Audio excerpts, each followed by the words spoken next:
Good morning বন্ধুরা, তোমরা সবাই কেমন আছো? আশা করি ভীষণ ভালো আছো। তনুশ্রী ব্লগে তোমাদেরকে অনেক ভালোবাসা দিয়ে আবার একটা দিন নিয়ে চলে আসলাম। তো চলো দেখতে থাকো। এখন আমি কোথায় যাচ্ছি বলো তো, তোমরা গেস করো। ঠিক আছে, আমি বলবো না, তোমরা গেস করো দেখি। তো আমি তো বলবো, শেষের দিকে ঠিকই বলবো।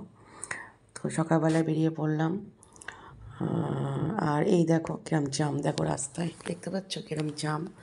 তো ওখানে আমি অনেকক্ষণ দাঁড়িয়েছিলাম, দিয়ে টোটোটা বললো যে দিদি এখানে অনেকক্ষণ জাম থাকবে, তুমি বরঞ্চ নেমে যাও, অন্য টোটো ধরে নাও, আগিয়ে একটু হেঁটে গিয়ে অন্য টোটো ধরে নাও। তো সেটাই আমি করলাম, ওখানে নেমে গেলাম। নেমে গিয়ে আমি আলাদা একটা টোটো করে আমি আবার চলে আসলাম, নাহলে আমার অনেকটা সময় চলে যেত, টাইমটা নষ্ট হতো। ঠিক আছে, তো কারণ 1 ঘন্টার মধ্যে আমাকে ওখানে পৌঁছাতে হবে, 1 ঘন্টার মধ্যে সব বন্ধ হয়ে যাবে। এটা হচ্ছে বিজয়লাল কলেজ। আর তারপরে আছে দেখো এখানে সব হাটবার, আজকে রবিবার যেহেতু হাটবার, তো বাইরেও বসে। হাটবার বলতে সবজি বাজারটা বসে না, এই যে বস্ত্রবাজারে হাটটা বসে। ঠিক আছে, বৃহস্পতিবার আর রবিবারটা বস্ত্রবাজার বসে। আর এই দেখো কোথায় আসলাম, দেখো দেখতেই পাচ্ছ। ঠিক আছে, তো এই যে আজকে অনেকটাই ভালো আছে, অনেক ভালো আছে। এই 2 দিন তো এরকম মানে অচেতন হয়ে পড়েছিল, আমরা সবাই ভয় পেয়ে গেছিলাম। আমার ছোটো মামি এসছে দেখতে, তা আমি একটুখানি, মা আসেনি বলে আমি হালকা করে একটু ভিডিও করে নিলাম, যাতে মাকে নিয়ে গিয়ে দেখাতে পারি। আজকে তো কথা বলছে, মুখ নাড়াচ্ছে, কিন্তু এই 2 দিন কিন্তু সেটা ছিল না। ঠিক আছে, এই যে বন্ধুরা, মাসি এখন অনেকটাই ভালো আছে, দেখে আসলাম। ঠিক আছে, আর এই যে হসপিটাল অনেক ভালো আছে আগের থেকে, মানে এই 2 দিন যা অবস্থা হয়ে গেছিলো তার তুলনায় অনেকই ভালো আছে। হসপিটাল মানে এটা হসপিটাল না, এটা হসপিটাল নাম, কিন্তু এটা নার্সিংহোম। খুবই ভালো চিকিৎসা হয় এখানে, মিনার্ভা একদম পালপাড়ার মোড়ে। ঠিক আছে, খুব সুন্দর, পরিষ্কার পরিচ্ছন্ন। তো চলো বাড়ি গিয়ে দেখা হচ্ছে। ঠিক আছে, ও এখানে খুব সুন্দর একটা পরিষেবা, জায়গাটাও খুব সুন্দর, গাছপালা লাগানো আছে সুন্দর।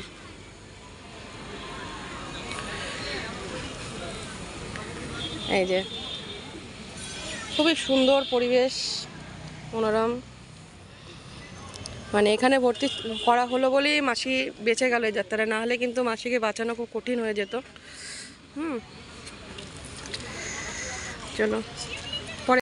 মাসিকে দেখে বাড়ি ফিরছি। বাড়ি ফেরার পথে এটা হচ্ছে, একটু দেখিয়ে দিলাম, আমাদের জসকোটের মোড়ে ফোয়ারার মোড় বিশ্ব বাংলা করে রেখে দিয়েছে, খুব সুন্দর লাগে দেখতে। টোটোটা প্যাসেঞ্জার নামাচ্ছিল, সেই জন্য আমি একটুখানি ভিডিওটা করে নিলাম। তো এখন বাড়ি গিয়ে অনেক কাজ আছে, আমি সকালবেলা কাজগুলো না সেরেই চলে এসেছি। মাসিকে দেখে এসে সব জামা কাপড় সব কেচে দিলাম।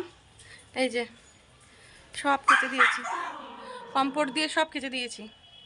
এই দেখো, বলো তো সুজির ভাবি, এই যে সব কেটে দিয়েছি। গাছগুলো একটু জল দিয়ে দিলাম, এই যে পাইপ দিয়ে গাছগুলো জল দিয়ে দিলাম। ওই গাছটা আবার একটা জবা ফুটেছে, এখানে দেখা যাচ্ছে না।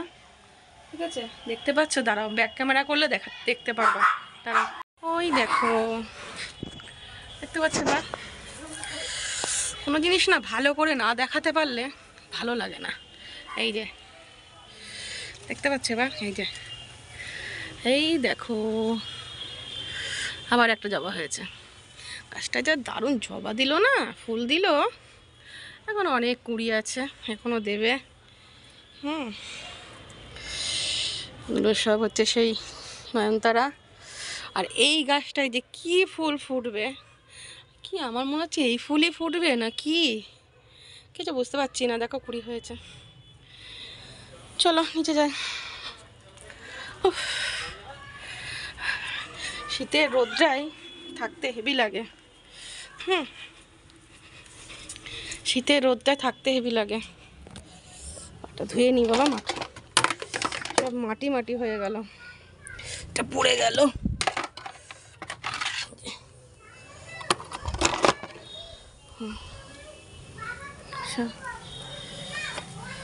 চারিধারে সবাই ছাদে লোক।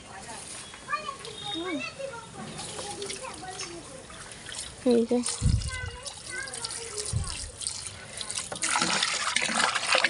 আর ওদের মতো রোদ পোয়াচ্ছিল। ভোলু নিচে আছে। এই যে দেখতে পাচ্ছ, এখন সন্ধ্যেবেলা আমি চা খাচ্ছি। আর আমার মাসির হচ্ছে 2টো হার্ট ব্লক হয়ে গেছিলো। তো মানে আমরা বাংলা ভাষায় যেটা বলি, যে বেলুন সার্জারি করেছে, করে স্টেন্ট বসিয়ে দিয়েছে। ঠিক আছে? তো যাতে আর ভবিষ্যতে না হয়। কিন্তু সাবধানে প্রচুর থাকতে হবে। খাওয়া দাওয়া, কাজকর্ম, টেনশন, চিন্তা ভাবনা, অশান্তি, গণ্ডগোল এগুলো কিছু করতে পারবে না। ঠিক আছে? দেখো, আমার বাড়িতে বাটি নেই, তাই জন্য ফুটো বাটিতে মুড়ি দিয়েছে। দেখতে পাচ্ছ, আলুর চপ দিয়ে ফুটো বাটিতে মুড়ি খাচ্ছি। চলো খেয়ে নিই। এই যে এঁচোড়টা কেটে রাখছি, মানে কাটা এঁচোড় নিয়ে এসেছি, একটু ছাড়িয়ে পরিষ্কার করে রাখছি, সকালে রান্না হবে। তো খাওয়া দাওয়া করে ওপরে চলে এসেছি, দেখতেই পাচ্ছ শুয়ে পড়েছি। আর এক ঘুম দিয়েও ফেলেছিলাম, তারপরে মনে পড়ল মা ভিডিওটা তো এডিট করতে হবে, নাহলে সকালে ছাড়তে পারবো না। তো সে মনে করে আমি আবার ভিডিওটা এডিট করলাম, করে দেখছি ভিডিওটা শেষই করিনি। তো সেই জন্য আবার ভিডিওটা অন করলাম। আর এই যে আমার ছেলে শুয়ে আছে, দেখতে পাচ্ছ। ও এখন আর কম্বলের তলাটা ছুটছে না, কারণ একটু শীতটা হালকা হালকা কমে গেছে। তো সেই কারণে তো চলো বেশি বড় করব না ব্লগটা, ছোটো ছোটোই ব্লগ করব, কারণ বেশি বড় করলে তোমরা দেখতে চাও না। তো চলো আজকের মতন এখানেই, টাটা বাই, গুড নাইট, সবাই ভালো থেকো, সুস্থ থেকো। দেখা হচ্ছে একটা নেক্সট ভিডিওতে, ঠিক আছে? Tata bye.